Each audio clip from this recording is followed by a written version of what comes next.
I should have known something was wrong the moment the shadows started moving on their own. Not the kind of moving you explain away with flickering lights, or the way your mind tricks you when you're exhausted. No, these shadows had weight, presence, hunger. It began the night I moved into my new apartment.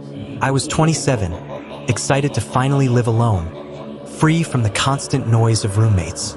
The place was small, dimly lit, and a little too quiet, but I thought I could make it work. The rent was cheap, and I told myself I'd adjust. But that first night, while unpacking, I noticed something strange. My shadow didn't always move when I did. I laughed it off at first. Maybe I was tired. Maybe I needed more sleep. But as I carried boxes across the room, I saw it. My shadow lagged behind. A fraction of a second too late. When I froze, it didn't. His arm twitched. His head tilted unnaturally. I remember standing there, numb, staring at the floor. My breathing grew shallow, my skin cold. The shadow raised its hand slowly, almost mockingly, and then snapped back into place as if nothing had happened. That night, I didn't sleep. Every time I closed my eyes, I felt it looming at the edge of the bed, watching, and then came the whispers. At first, faint, like the hiss of air through a crack in the wall. But then words began to form. We see you. We hunger. You cannot leave.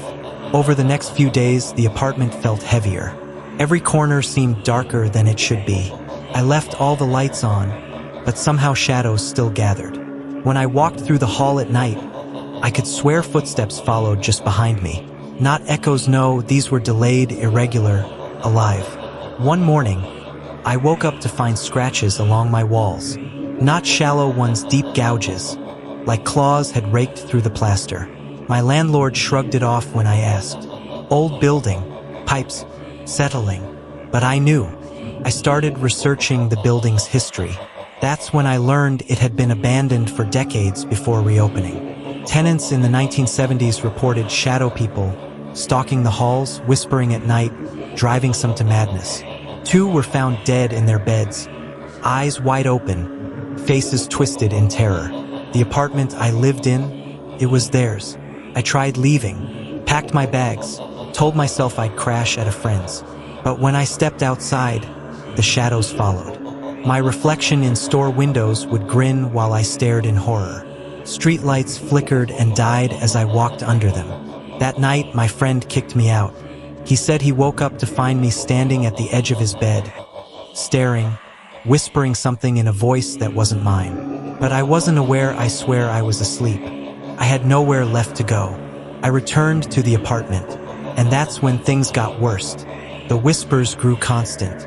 I couldn't drown them out with music, couldn't ignore them. They spoke of blood, of torment, of eternity. One night, I woke up with my hands covered in black stains, reeking of rot. My shadow stood tall against the wall, no longer matching my movements. Smiled. I tried recording myself while I slept. The next morning, I pressed play. What I saw made my blood run cold. At 3:07 a.m., I sat up in bed. My eyes glowed faintly in the darkness. I rose, but my shadow stayed seated, watching me. Then, slowly, it peeled itself off the floor. It crawled onto the ceiling like some twisted insect.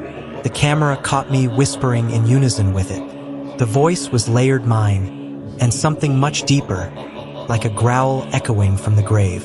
The tape ended with me staring into the lens, grinning, before the footage cut to static. I don't remember any of it. Every day since, I've felt weaker, like something is feeding on me. My reflection is no longer mine. Sometimes, its lips move when I'm silent. Sometimes, its eyes blink when mine are wide open. I stopped eating, stopped leaving. The shadows won't let me. They crawl closer every night. And then came the dreams, if they were dreams at all. I was trapped in endless darkness, hands clawing at me from all sides, whispers overlapping until they became screams. I ran, but the shadows always caught me, dragging me into nothing. When I woke, my body was covered in bruises, scratches, bites. I don't know if I'm awake anymore. Tonight is different. Tonight, the whispers are louder than ever. They tell me it's time. They tell me I belong to them. I tried turning on every light in the apartment, but they don't work anymore. The shadows are everywhere, seeping from the cracks in the walls, the corners of the ceiling, the space beneath the bed. I'm writing this as fast as I can, but my hands keep trembling. The shadows are watching. My shadow is no longer on the floor. It's standing right in front of me. It looks exactly like me, but its eyes are hollow pits, and its smile stretches too wide. It whispers my name, over and over. You are mine now. The lights just went out. I can't see anymore, but I can feel its hands on my shoulders, pulling me in. If anyone finds this, don't come here. Don't try to save me. The shadows won't let you leave. I'm already. This was the last entry found on the narrator's laptop.